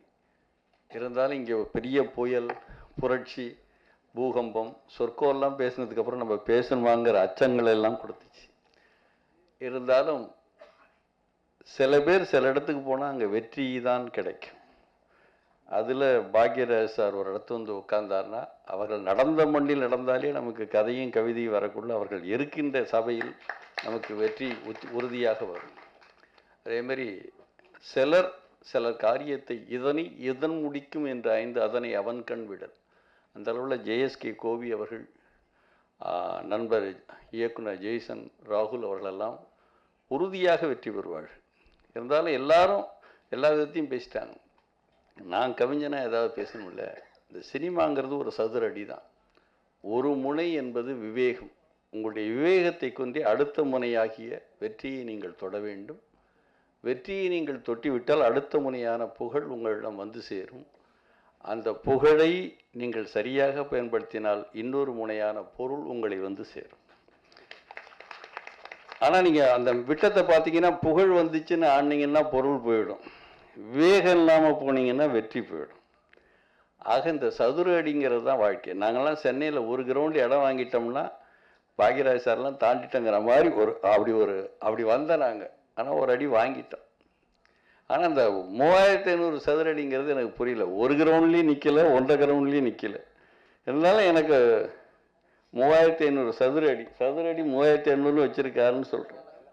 அந்த 3500மே 3 5 சேர்ந்தா 8, 8ங்கிறது 2 வட்டம். ஒரு மனிதன் பிறந்ததிலிருந்து இன்னொரு வட்டத்தை நோக்கி பாய்கிறான் என்பதற்காக அவர் 8ங்கிறாரு. 35ல் 3ன்னா எண்கணிதத்தின்படி குரு, 5ன்னா புதன். ஏன்னா எல்லாரும் எல்லா டாப்பிக்கும் பேசிட்டாங்க. ஒருவன் தனக்கு தொழில் சத்து கொடுத்த குருவை கடைசி வரைக்கும் நினைத்து கொண்டு தன் அறிவை வளர்த்து கொண்டே இருந்தான்னா சினிமா அவனை கட்டாயமாக வாழ வைக்கும். சினிமா போல ஒரு அற்புதமான தொழில் இல்லை. சினிமா எல்லாரும் விரும்புகிறாங்க, சினிமா சில பேர் தான் விரும்புது.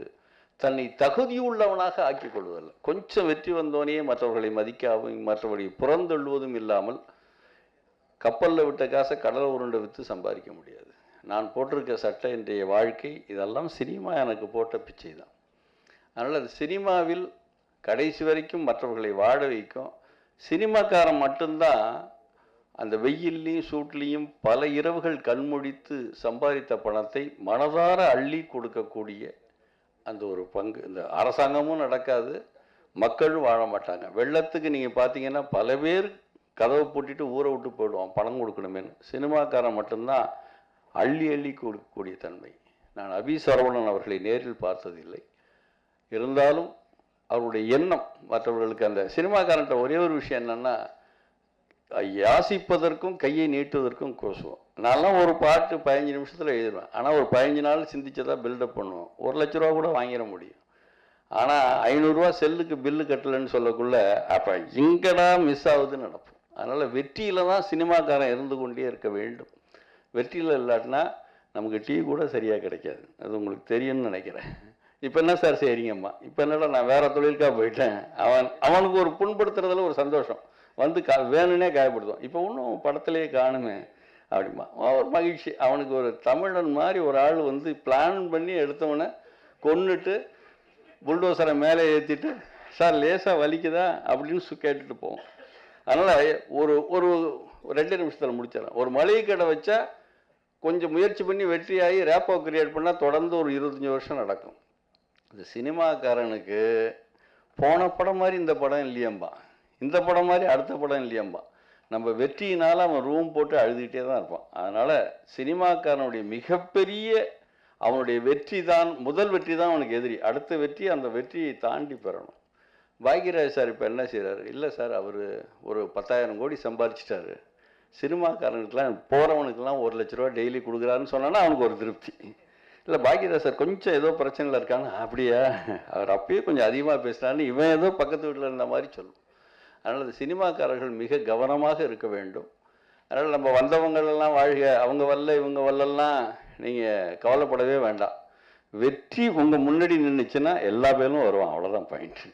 நீங்கள் ஒரு வெற்றியில் இருந்தீங்கன்னு வச்சிங்க, சார் ஏதாவது தப்பாக நினச்சிக்குவார், இன்விடேஷன் கேள்விப்பட்டேன் சார்னு வந்தப்பா, அதுக்கு முன்னாடி நீங்கள் போய் வச்சா கூட வரமாட்டான். சார் நான் அன்றைக்கி கவனக்குறைவாக இருந்துட்டேன், இவர் பெரிய ஃபினான்ஸ் கண்ட்ரோலில் இருந்தார், மன்மோகன் சிங்க்கு ஆலோசனை சொன்னார், ராம்நாத் கோவிந்த் சொல்கிற மாதிரி பில்டப் பண்ணுவான். அதனால் இதெல்லாம் பார்த்து பார்த்து பூனை இருக்கிற ஊரில் தான் எலி பேரம் பெத்தி எடுக்கும். இதுக்கு மத்தியில் தான் நாங்கள் வாழ்ந்து கொண்டு இருக்கிறோம். அதனால் இந்த பல கலைஞர்களை வாழ வைக்கக்கூடிய ஒரு உன்னதமான பொறுப்பு இந்த சதுரடி 3800க்கு நிச்சயமாக இருக்கிறது. நாங்கள்லாம் மணாலனே மங்கையின் பாக்கியன்னு பல டைட்டில் அல்லதுன்னு போட்டெல்லாம் பார்த்தவர்கள். இப்போ வித்தியாசமாக இருக்குது, உங்களுக்கு நாங்களும் அப்டேட் பண்ணிக்கிறோம்னு சொல்லி நீங்கள் நிச்சயமாக வெற்றி பெறுவீர்கள், நிச்சயமாக பலரை வாழ வைப்பீர்கள். அந்த தகுதி உங்களுக்கு இருக்கிறது என்று சொல்லி வாழ்க வாழ்க என்று வாழ்த்தி விடைபெறுகிறேன். நன்றிகள், வணக்கங்கள் பல. 37 வருஷம் முன்னாடியே அவங்களுடைய மனைவி குடும்பம் எனக்கு பம்பாயில் ரொம்ப தெரிஞ்ச குடும்பம் எனக்கு. அப்போது அவங்க கல்யாணம் நடக்கும்போது என்கிட்ட அவங்க வீட்டில் கேட்டாங்க, பாக்யராஜ் அப்படின்னு சொல்லி ஒரு ஆக்டரை கல்யாணம் பண்ணிக்கிறாங்களே எங்கள் வீட்டு பொண்ணு, பரவாயில்லையா அவர் பண்ணிக்கலாமா அவரை அப்படின்னு கேட்டாங்க. பண்ணிக்கலாமாவா, என்னங்க நீங்கள் இப்படி பேசுகிறீங்க, நான் பொண்ணா இல்லையேன்னு நான் நினைக்கிறேன் அப்படின்னு நினச்சேன். நான் சொன்னேன், நான் பொண்ணா பிறகாமல் போயிட்டேன், இருந்தா நான் போய் நானே கல்யாணம் பண்ணிப்பேன் அப்படின்னு சொல்லுவேன். அந்த மாதிரி வந்து பாக்யராஜ் சார் வந்து எம்ஜிஆர் கிட்ட ஆசீர்வாதம் பெற்றவர், எம்ஜிஆருடையது. அப்புறம் நான் ஒரு 30 வருஷம் கழிச்சு பாக்யராஜ் கிட்ட இதை சொன்னேன். அவர்கிட்ட சார்கிட்ட, என்ன சார் நல்லா வச்சுட்டு இருக்கீங்களா ஒய்ஃபை அப்படின்னு கேட்டு, அவங்க பக்கத்துலேயே ஒய்ஃப் இருக்காரோன்னே சொன்னேன். நான் எப்படி வச்சுட்டு இருக்கேன் அப்படின்னு கேட்டால் 2 பேர் சிரிக்கிறாங்க. அவங்க சிரிப்பே அவங்களுடைய வாழ்க்கைக்கு சாட்சி. அவங்க மனசு நல்ல மனசு, மிக மிக நல்ல மனசு பாக்யராஜ் அவர்கள். நண்பர்கள் ராம்தாஸ் வந்திருக்காரு, அதுக்கப்புறம் பிறைசூடன் வந்திருக்காரு. எனக்கு பல ஆலோசனைகள்லாம் எப்போதும் சொல்லிட்டு இருக்கேன், நான் கேட்குற வெங்கட் சுபா இருக்கார் இங்கே மேடையில். அப்புறம் என்னை இந்த மேடையில் பெருமைப்படுத்திய என்னுடைய மகன் அபி சரவணன், இன்னைக்கு எல்லாருக்கிட்டையும் வந்து இன்னைக்கு ஹீரோ ஆகிட்டான். இது வரைக்கும் அவன் ஹீரோ ஆகலைன்னு நினச்சேன், இந்த மேடையில் அவன் ஹீரோ ஆகிட்டான். ஸோ அந்த மாதிரி ஒரு நல்ல விஷயம் பண்ணியிருக்கான். ஒரே ஒரு விஷயம் மட்டும் தான் சொல்ல விரும்புகிறேன். அது நிறையா திரு கே ராஜன் அவர்கள் நிறைய விஷயங்கள் பேசிட்டார். நான் சொன்னதெல்லாம் வந்து சுபாஷ் அவர்களும் ராஜன் அவர்களும் நிறைய பாயிண்ட்ஸ் கவர் பண்ணாங்க. முக்கியமாக சொல்கிறதுனா சினிமாவுக்கு வந்து வெங்கட் சுபா கூட அடிக்கடி எழுதுவார். டெய்லி அவரோட ரைட்டிங் எல்லாம் நீங்கள் ஃபாலோ பண்ணிங்கன்னா போகிறோம் என்னென்ன பிரச்சனை இருக்குன்றது ஆட்டோமேட்டிக்காக தெரிய வரும். அதே சாராம்சம் தான் நான் சொல்ல போகிறேன். 2 பாயிண்ட்டு. உரலுக்கு ஒரு பக்கம் இடினா மத்தளத்துக்கு 2 பக்கம் இடி அப்படிம்பாங்க. சினிமாவை பொறுத்த வரைக்கும் ஒரு மத்தளம் மாதிரி 2 பக்கமும் இடி. 2 பக்கம்ன்றது எதுன்னு பார்த்தீங்கன்னா, ஒரு பக்கம் வெளியில் இருக்கக்கூடிய அரசாங்கம், வரி விதிப்பவர்கள், அப்புறம் இந்த மாதிரியான விஷயங்கள். இன்னொரு பக்கம் பார்த்தீங்கன்னா சினிமாவுக்கு உள்ளேயே இருந்து கொண்டு சில பிரச்சனைகள் கொடுக்குறவர்கள். சினிமாவுக்குள்ளேயே பிரச்சனை கொடுக்குறவங்க அப்படின்னு பார்த்தீங்கன்னா, சினிமாவில் யார் ரொம்ப முக்கியம்னு பார்த்தீங்கன்னா ஃபஸ்ட்டு ப்ரொடியூசர் தான். முதலீடு போடுறது தான் முதல்ல முக்கியம். அவர் முதலீடு போடலைன்னா யாரும் ஒன்றுமே பண்ண முடியாது. ஆனால் அவர் முதலீடு போடுறதுக்கு முன்னாடி எனக்கு ராயல்ட்டி கொடுன்னு ஒரு பக்கம் கேட்குறாங்க, இன்னொரு பக்கம் அதை கேட்குறாங்க, இன்னொரு பக்கம் எங்களுக்கு வந்து சங்கத்துக்கு எங்களுக்கு இந்த இது பணத்தை கொடுங்கன்றாங்க, பேட்டா கொடுன்றாங்க, ஃப்ளைட்டு டிலே ஆச்சுன்னா கூட எங்களுக்கு அந்த பேட்டா கொடுன்னு கேட்குறாங்க. இப்படி ஆளுக்கால் எல்லாரும் நெருக்கடி கொடுக்குறாங்க. ஆனால் ப்ரொடியூசர் பெரும்பாலும் பார்த்தீங்கன்னா வாழ்ந்ததா சரித்திரமே இல்லை. நிறைய பேரை 4 ஃப்ரேம்ஸில் அங்கெல்லாம் மீட் பண்ணி நான் பார்க்கும்போது பார்த்தா ரொம்ப நலிஞ்சு போயிருப்பாங்க. நான் கேட்டுக்கிறதுலாம் என்னென்னா, ப்ரொடியூசரை வாழ விடுங்க, தயவுசெய்து ப்ரொடியூசருக்காக வாழுங்க. ப்ரொடியூசர்கள் நல்லா இருந்தானாக்க எல்லாமே நல்லா இருக்கும். எல்லாருமே வந்து அவங்கள வாழ வைக்கணும். கண்டிப்பாக அவங்க முதலீடு போடுறவங்க நல்லா இருந்தால் தான் எல்லாமே நல்லா இருக்கும். அதனால் அதே மாதிரி படைப்பாளிகள், அந்த படைப்பாளிகள் இருக்குன்னா அவங்க வாய மூடிட்டு இருக்காங்க. படைப்பாளிகள் ஒன்றும் பண்ணுறதில்ல. இப்போ பாக்யராஜ் சார் வந்து அந்த காலத்தில் ஒரு அட்வர்டைஸ்மெண்ட் கொடுப்பாரு, இந்த முனிவருக்கு மே மாதம் சாந்தி முகூர்த்தம் அப்படின்னு போடுவார் முந்தானை முடிச்சல. அதை பார்த்தோன்னே அந்த படம் சில்வர் ஜூப்ளி கொண்டாடின ஒரு ஃபீலிங் வந்துடும். இப்படி ஒரு படமா இந்த மாதிரி எடுக்கிறாரே அப்படின்னு சொல்லி வெயிட் பண்ணி 3 மாதம் அந்த படத்தை பார்ப்போம். அந்த மாதிரி ஒரு படைப்பாளிகள் உருவாகணும். நல்ல நல்ல படங்கள்லாம் வரணும். ராகுல், கோபி அவங்க 2 பேருமே என்னுடைய மிக நெருங்கிய நண்பர்கள். டெல்லிக்கு 3 அணியாக நாங்கள் சென்றோம் சமீபத்தில். நிறைய படங்கள்லாம் பற்றி பேசுவோம். அவங்க வெற்றி அடையணும். இந்த படம் பார்த்த போது சதுர அடி 3500 அப்படிங்கிறது 3500 ரூபாய்க்கு சதுர அடி அநேகமாக இதெல்லாம் திண்டிவனம் தாண்டி தான் கிடைக்கும்னு நினைக்கிறேன். வேற எங்கேயுமே கிடைக்காது. அந்த மாதிரி ஒரு சூழ்நிலை இப்போ ரியல் எஸ்டேட்டில் இருக்குது. அப்படிப்பட்ட ஒரு பிரச்சனையை சொல்லிட்டு ஒரு படம் வருது அப்படின்ற போது நிச்சயமாக அதில் ஏதோ ஒரு இன்ட்ரெஸ்டிங் மேட்டர் இருக்குது அப்படிங்கிறது படத்தை பார்க்கும்போது தெரிய வருது. நல்ல சாங்ஸு, நல்ல விஷயம், எல்லாரும் வந்திருக்காங்க. இந்த படம் மிகப்பெரிய வெற்றி அடைய வேண்டும். ராகுல், கோபி மற்றும் படக்குழுவினர் அனைவருக்கும் இந்த படம் மிகப்பெரிய வெற்றியாக அடைய வேண்டும் என்று வாழ்த்தி விடைபெறுகிறேன். வணக்கம். எதையாவது ஒரு பரபரப்பாக பேசு அப்படின்னு என்கிட்ட கோபி கேட்டுக்கிட்டாரு. நான் சொன்னேன், பேசாமல் இருந்தால் தான் நல்ல பரபரப்பாக இருக்கும், என்னை விட்டுருன்னு சொன்னேன். இருந்தாலும் என்னை பேச விட்டுருக்காரு. பொதுவாக வந்து இந்த இடஒதுக்கீடு, ஜாதி பிரச்சனை மாதிரி சினிமாவில் ஒரு பெரிய பிரச்சனை என்னென்னா, இந்த மாதிரி படங்களுக்கு தேட்டர் ஒதுக்கீடு தான் பெரிய பிரச்சனை. இந்த படம் நல்லா இருந்தால் கூட 100 தேட்டரில் கண்டிப்பாக வருங்கிறதுக்கு ஒரு வழிமுறை, திட்டம் எதுவுமே இல்லை. எப்போ பார்த்தாலும் அந்த பெரிய படங்கள் வந்து டாமினேட் பண்ணும்போது சின்ன படங்கள் நசுங்கி போகிறது வழக்கமாக இருக்குது. ஸோ இடஒதுக்கீடு இந்த பிரச்சனை மாதிரி தயவு செஞ்சு இதுக்குன்னு சில தேட்டர்கள் வேணும். தேட்டர்கள் டெஃபினட்டாக ஒரு 3வது வாரம் மட்டும் சின்ன படம் தான் வரும் அப்படி ஒரு ஸ்கீம் வேணும். அப்படி ஏதாவது வந்தால் தான் இந்த படங்கள் தான் இருக்கேன்னு காமிக்கவே முடியும். பல நல்ல படங்கள் தேட்டர் கிடைக்காத ஒரே காரணத்தினால் காணாமல் போயிருக்கு. அதனால் நம்மளுக்குள்ள முதல்ல சரி பண்ணிக்க வேண்டியது, நம்ம தான் மெஜாரிட்டி. சின்ன படம் எடுக்கிறவங்க தான் மெஜாரிட்டி. 200 படம் வந்தால் 150 படம் எடுக்கிறவங்க சின்ன படம், தரமான படம் எடுக்கணும்னு ஆசைப்படுறவங்க தான். அவங்களுக்குன்னு ஒரு இடம், அவங்களுக்குன்னு தேட்டர், அவங்களுக்குன்னு ஒரு வாரம், அவங்களுக்குன்னு ஒரு 54 வாரத்தில் ஒரு 10 வாரம் அவங்களுக்குன்னு ஒதுக்கிறதுக்கு முடியல. அப்புறம் என்ன ஒதுக்கீடு வச்சு பேசுறது? அவங்களுக்குன்னு எந்த ஸ்கீமும் கிடையாது. உண்மையா சொன்னா 200 படத்துல அந்த 150 படம் ப்ரொடியூசர் தான் ஒழுங்கா பேட்டா கொடுக்குறான், ஒழுங்கா சம்பளம் கொடுக்குறான், ஒழுங்கா எல்லாத்தையும் டீல் பண்றான், கடன் இல்லாம எடுக்கிறான். அவங்களுக்கு தேட்டர் கிடையாது. அப்புறம் என்ன பிரயோஜனம்? திரையரங்குகள் ஒதுக்குவதில் 2வது வாரமோ 3வது வாரமோ மாசம் இந்த படங்களுக்கு கொடுத்து அப்பவா 4 படம் கூட பார்த்துக்கலாம். எப்போ பார்த்தாலும் பயப்பட வேண்டியிருக்கு. தேட்டரில் டேட்டு போட்டால் வேகம் வந்துடுமோ, ஐயோ அந்த படம் வருமோ, இந்த விஐபி வந்துடுமோ, என்னது இது? போடும்போதே வேற சொல்லுவோம், அந்த படம் தான் எடுத்துருவேன், இந்த படம் தான் எடுத்துருவேன். சதுர அடி 3500 மட்டும் சொல்ல, நான் நிறைய சிறிய படங்களை பார்த்துட்டு தேட்டர் கிடைக்காதனால வெயிட் பண்ற அவதையை நான் பார்த்துட்டு இருக்கிறேன். தயவு செஞ்சு மாசத்துல 4 வாரத்துல ஒரு வாரமாவது இந்த 150 படங்களுக்கு கொடுங்க.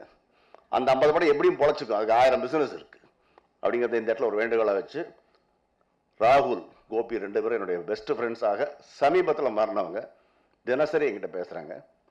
இந்த படமே எடுத்துக்கிட்டீங்கன்னா கூட ஒரு படத்தை ஹெல்ப் பண்ணணும்னு ஒரு 3-4 கை சேர்ந்து இருக்கு.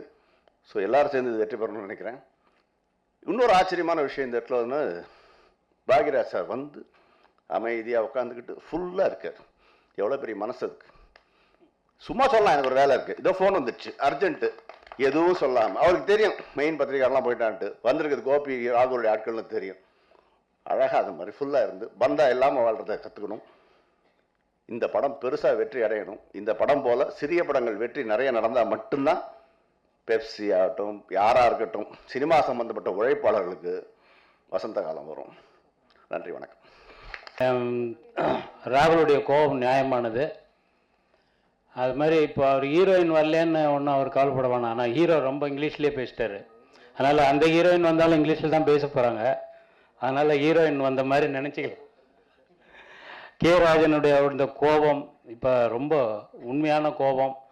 இதில் என்ன பிரச்சனைன்னு கேட்டிங்கன்னா, 97 படைப்பாளிக்காக போராடின நாங்கள் இப்போ பெப்சி தலைவராக செல்லுமணி போயிட்டார். இப்போ அதான் ப்ராப்ளம். அவன் எல்லோரும் கேட்பாங்க, என்ன சார் ராமதாஸ் நீ வேகமாக எழுதுவ டைலாக் இப்போல்லாம் காணாம் அப்படின்னா, வேகமாக எடுக்கிற டைரக்டருங்க அங்கே போயிட்டாங்க. இப்போ செல்லுமணி சார் இருந்திருந்தாருன்னா இன்றைக்கி இருக்கிற இந்த நாட்டில் நடக்கிற எல்லாத்துக்கும் 4 படம் எடுப்பார். அதுக்கெல்லாம் நம்ம எழுதி இன்றைக்கி சமுதாயத்தை வந்து சீர்திருத்துக்கு நம்மளால் சொல்கிறது தான்.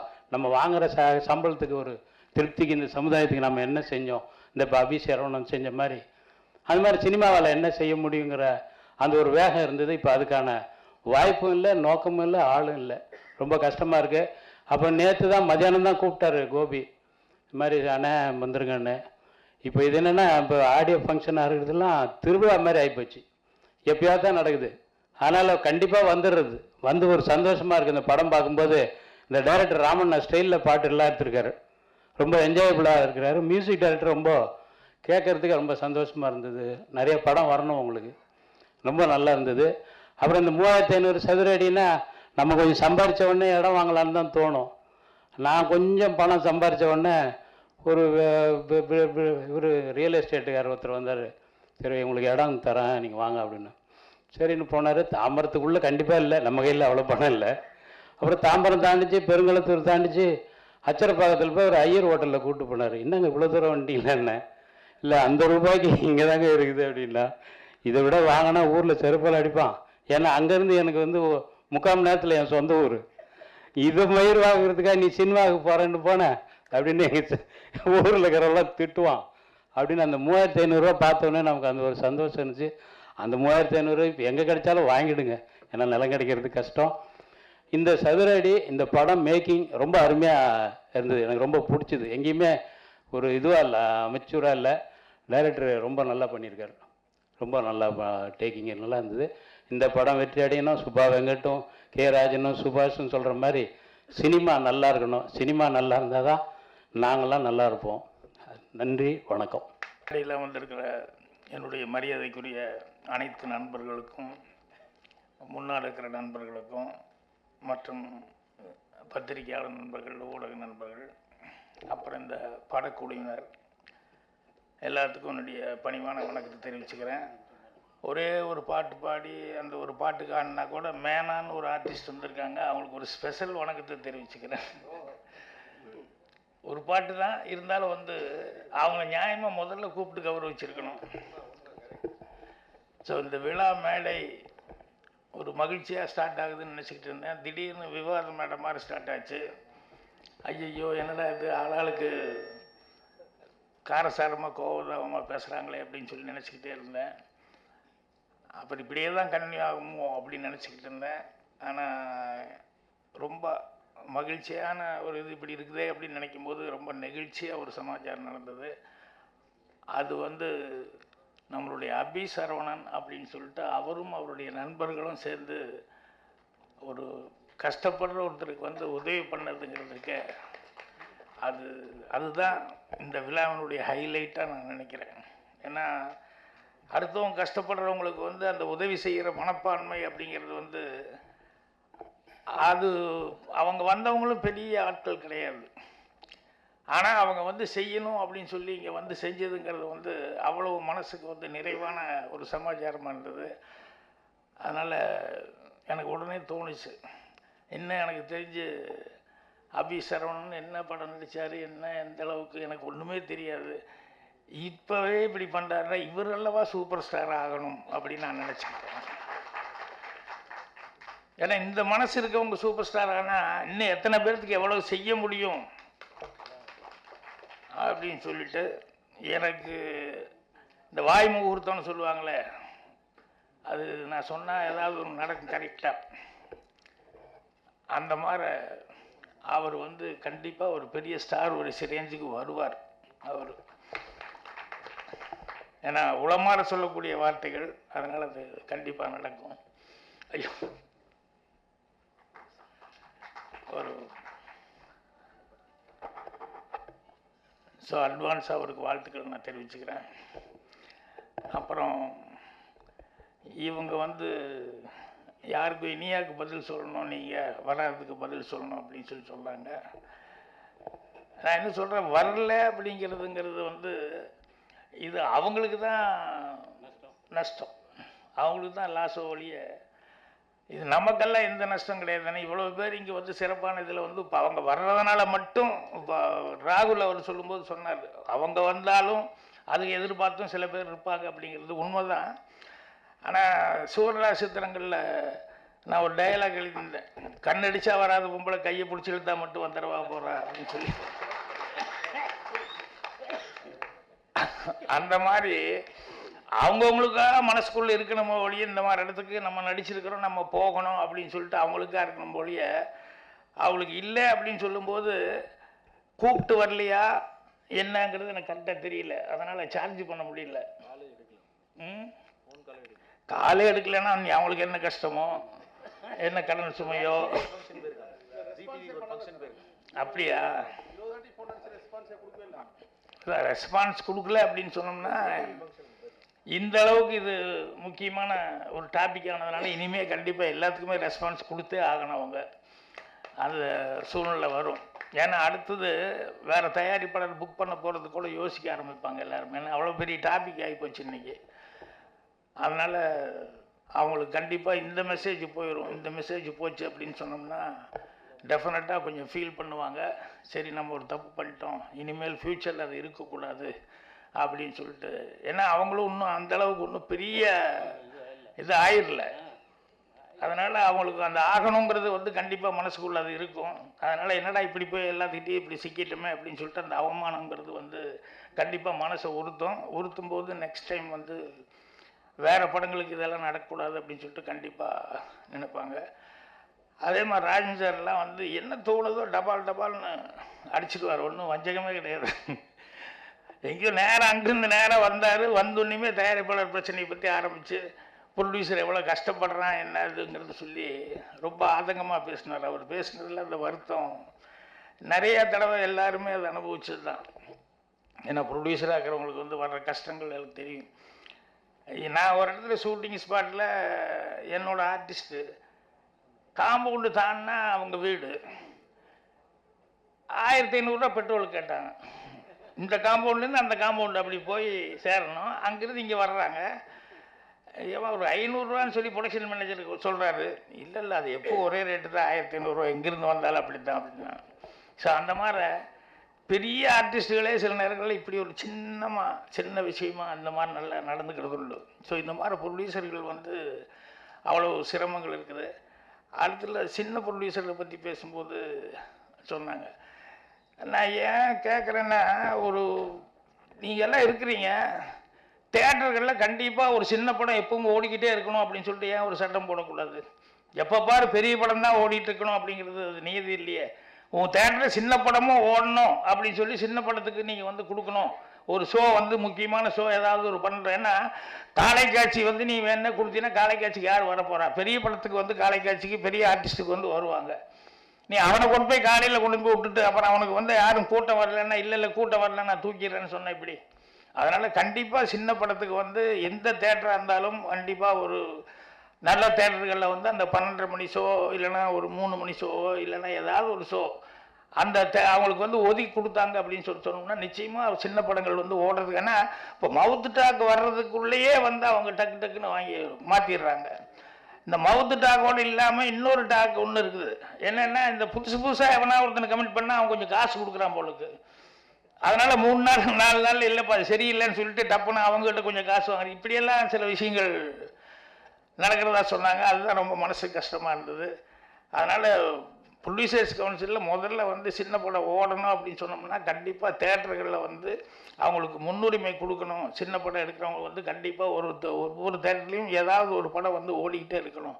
அதுக்கான வாய்ப்புகள் நீ கொடுத்துட்ருக்கணும் அப்படின்னு சொல்லி வச்சோம்னா, ஏன்னா கூட்டம் வர்றதும் கூட சில நேரங்களில் தேட்டரை பார்த்து தான் வர்றாங்க. ரொம்ப சில தேட்டர்களுக்கு வந்து கூட்டமே வர்றதில்லை. அவனுக்கு இந்த வெயில் காலம்னா இந்த ஏசி இருக்கணும், சுத்தபத்தமாக இருக்கணும், நீட்டாக இருக்கணும், வந்து பார்க்கிங் வசதி இருக்கணும், 2 வீலர்லேருந்து 4 வீலர் எது வேணாலும் நிறுத்துறதுக்கு அவனுக்கு சௌகரியமாக இருக்கணும்னு சொல்லிட்டு இத்தனையெல்லாம் பார்த்து அந்த தேட்டருக்கு வர்றாங்க. அதனால் நல்ல தேட்டர்கள் அப்படிங்கிறது வந்து சின்ன படங்களுக்கு ரொம்ப அத்தியாவசியமாகப்படுது. ஸோ அது வந்து இப்போ இவரெல்லாம் பேசுனதுனால எனக்கு நானும் ரொம்ப நாளாக சொல்லணும்னு நினச்சிக்கிட்டு இருந்தேன். பட் இவங்க பேசுகிற இடத்துக்கெல்லாம் நான் அதிகமாக போக முடியறதில்லை. இனிமேல் எங்காவது போகும்போது கண்டிப்பாக அது நான் வந்து இல்லைனாலும் இந்த மாதிரி மீட்டிங்லேயாவது வந்து அவசியம் வந்து சொல்லணும். ஸோ இந்த படத்தை பொறுத்த வரைக்கும் சதுர அடி 3500ன்னு சொன்னோன்னே என்னடா அது ஒரு சஸ்பென்ஸ் டைட்டிலாக இருக்கு அப்படின்னு நினச்சேன். இந்த வருஷமே ஒரு சஸ்பென்ஸான வருஷம்தான் 2017ங்கிறது. நான் ஜெயலலிதா அம்மா ஆஸ்பத்திரியில் இருந்தது சஸ்பென்ஸான ஒரு சமாச்சாரமாக இருந்தது. அப்புறம் அவங்க இப்படி போனாங்களா அப்படி போனாங்களா எப்படி போனாங்கன்றது கடைசி வரைக்கும் அது ஒரு சஸ்பென்ஸாக இருந்தது. அப்புறம் அவங்களுக்கு அப்புறம் இவங்க வருவாங்களா அவங்க வருவாங்களா அப்படின்னு சொல்லிட்டு அது ஒரு பெரிய சஸ்பென்ஸாக இருந்தது. அப்புறம் இவங்க எங்கே ஏறி உட்காருவானாங்க, அப்புறம் திடீர்னு அவங்க அங்கே போய் சேர்ந்துருவாங்க அப்படின்னு சொல்லிட்டு அது ஒரு சஸ்பென்ஸாக போச்சு. இப்படி ஒவ்வொன்றும் சஸ்பென்ஸாக போயிட்டுருக்கு. இப்போ ஆகஸ்ட் 5ஆம் தேதிக்கு மோடிக்கு, அதாவது வெங்கையா நாயுடுக்கு அவங்க கட்சியில் இருக்கிறவங்களே சில பேர் ஓட்டு போடுவாங்களா இல்லையாங்கிறது அது ஒரு சஸ்பென்ஸாக போயிட்டுருக்கு. அது இல்லை இவங்க மாற்றி போடுவாங்க அப்படின்னு சொல்லிட்டு அப்படி ஏகப்பட்ட சஸ்பென்ஸுகளோடு போயிட்டுருக்கிற நேரத்தில் இப்படி ஒரு படம் அந்த டைட்டிலோடு வந்திருக்கிறதுங்கிறது. ட்ரெய்லரை பார்த்தேன். ட்ரெய்லரை பார்த்தப்போ உண்மையிலேயே டெக்னிக்கலாக வந்து ரொம்ப அழகாக டைரக்டர் ஜெய்சன் அவர்கள் வந்து பண்ணியிருக்காங்க அப்படின்னாங்க. அது யார்கிட்ட வேலை பார்த்தேன் எப்பவுமே எங்காவது வந்தால் அவங்களுடைய ஆர்ஜின் என்ன அப்படிங்கிறது தான் பார்ப்பேன். எந்த டைரக்டர்கிட்ட வேலை பார்த்து வந்தாங்க என்னன்னு சொல்லிட்டு கேட்பேன். அப்புறம் அவர் திடீர்னு மலையாளத்தில் சம்சாரிச்ச மாதிரி இருந்தது. கேரளாவோ? அதுதான். ஸோ அதனால் இங்கே இல்லை. அங்கே யாருக்கிட்ட ட்ரைனிங் ஆனீங்க? எந்த டைரக்டர்கிட்ட ஒர்க் பண்ணீங்க?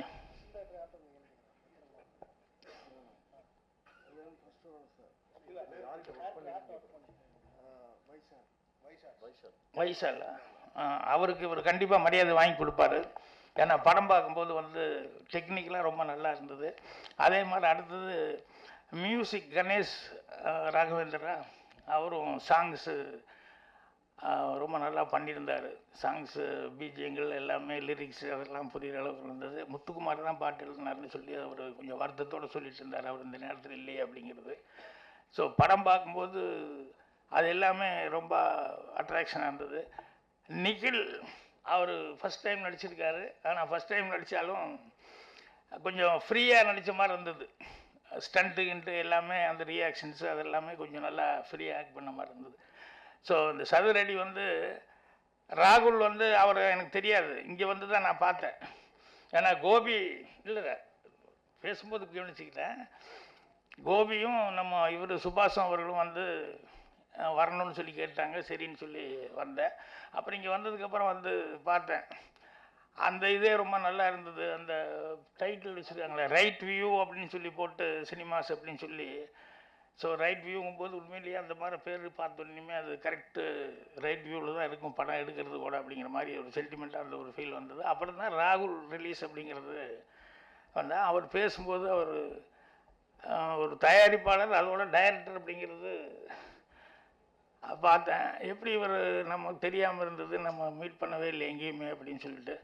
இப்போ அவர் பேசுனதுக்கப்புறம் தான் அவருடைய அந்த ஜித்தனை, ஆமாம் ஜித்தனெல்லாம் போய் போட்டு பார்க்கணும் அப்படின்னு சொல்லி தோணுது.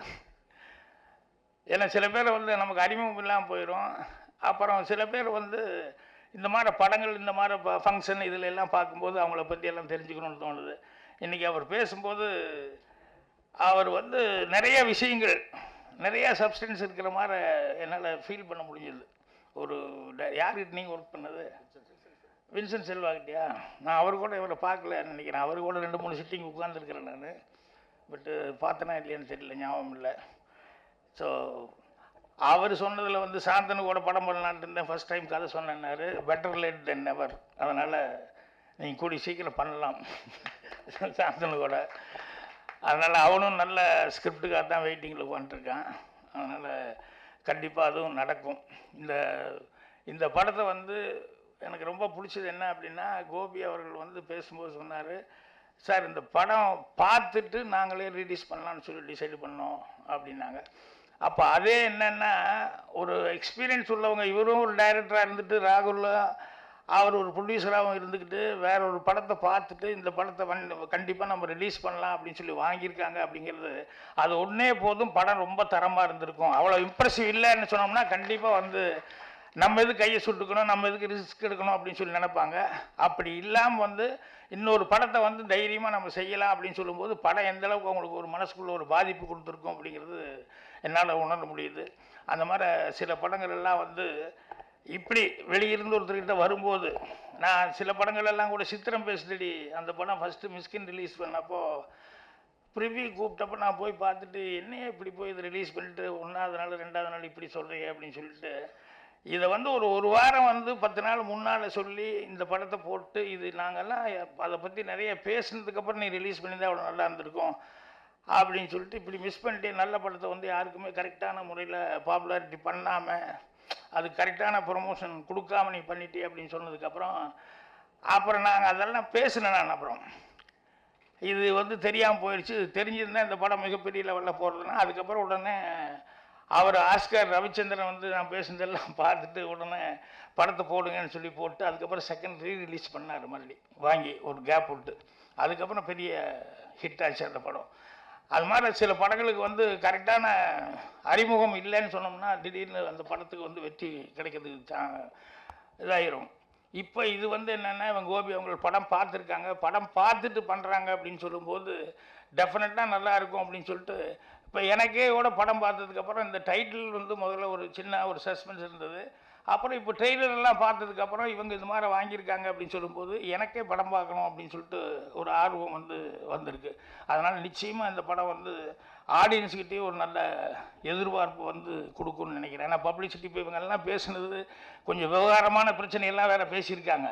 அதெல்லாம் யூடியூப்பில் போகும்போது எல்லா மேட்டர்களும் வந்து கண்டிப்பாக வந்து இந்த படத்தில் தான் பேசுனாங்களா சதுரடி 3500 அப்படின்னு சொல்லி மைண்டில் நல்லா ரெஜிஸ்ட் ஆகும்.